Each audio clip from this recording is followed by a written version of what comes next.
أعوذ بالله من الشيطان الرجيم. بسم الله الرحمن الرحيم. حاميم. تنزيل الكتاب من الله العزيز الحكيم. ما خلقنا السماوات والأرض وما بينهما إلا بالحق وأجل مسمى والذين كفروا عما أنذروا معرضون. قل أرأيتم ما تدعون من دون الله أروني ماذا خلقوا من الأرض أم لهم شرك في السماوات ائتوني بكتاب من قبل هذا أو أثارة من علم إن كنتم صادقين.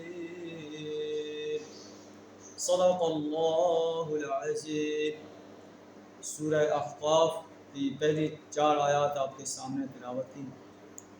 سورہ احقاف مکی صورت ہے اور مکی صورتوں کے اندر توحید و رسالت اور آخرت پر بڑے مدلل انداز سے بیان کرایا گیا. اس کو احقاف اس لیے کہتے ہیں کہ اس میں احقاف کا لفظ آیا ہے، اذ انذر قومہ بالاحقاف. تو سورت کا آغاز ان الفاظ سے ہو رہا ہے، حامیم تنزیل الکتاب من اللہ العزیز الحکیم. ہم نے اس کتاب کو تنزیل الکتاب، یہ کتاب نازل شدہ ہے، من اللہ، اس اللہ کی طرف سے، العزیز جو غالب ہے، زبردست ہے، الحکیم جو حکمت والا ہے، دانا ہستی. مکہ کے قریش کہتے ہیں کہ نبی صلی اللہ علیہ وسلم نے اس قرآن کو خود گھڑ لیا ہے، اللہ پتہ نہیں. تنزیل الکتاب من اللہ العزیز الحکیم، یہ اس اللہ کی طرف سے نازل شدہ ہے جو عزیز و حکیم. ما خلقنا السماوات والارض وما بینہما الا بالحق، نہیں پیدا کیا ہم نے آسمان و زمین کو اور جو کچھ ان کے درمیان ہے، الا بالحق، حق کے ساتھ پیدا کیا. یہ حق کی شہادت دے رہے ہیں کہ جو اللہ آسمان و زمین کو پیدا کر سکتا ہے، وہ کیا ایک 6 فٹ کے انسان کو اس دنیا سے ختم کر کے دوبارہ زندہ نہیں کر سکتا اور اس سے اس کی زندگی کا حساب نہیں لے سکتا؟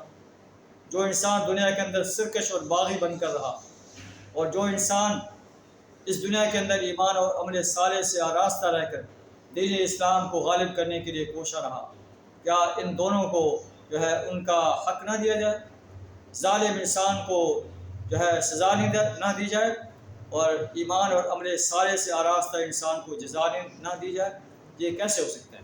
آسمان و زمین اسی حق پر شہادت دے رہے.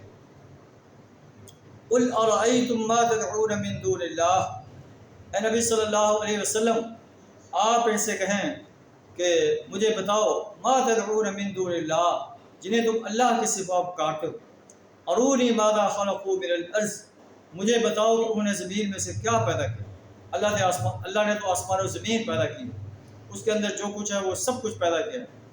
تو تمہارے معبودوں نے کیا پیدا کیا؟ ام لہم شرک فی السماوات، یا زمین کے تخلیق میں یا آسمان کی تخلیق میں ان کا کوئی حصہ ہے؟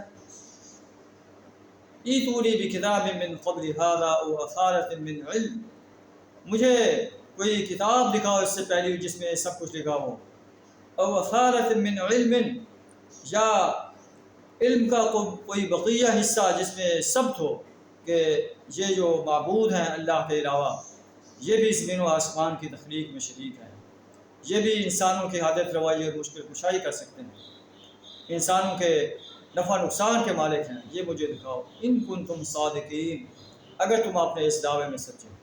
اللہ صلی اللہ علیہ وسلم اپنے ہی ذات کو جو ہے حاجت روا اور مشکل کشا ماننے کی توفیق عطا فرمائے، اپنی ذات کی پرستش، بندگی اور عبادت اطاعت کرنے کی توفیق عطا فرمائے، اپنی حاکمیت کو تسلیم کرنے کی اور اپنی حاکمیت کو اس سرزمین پر غالب کرنے کے لیے اپنا کردار ادا کرنے کی توفیق عطا فرمائے. وآخر دعوانا ان الحمد للہ رب العالمین.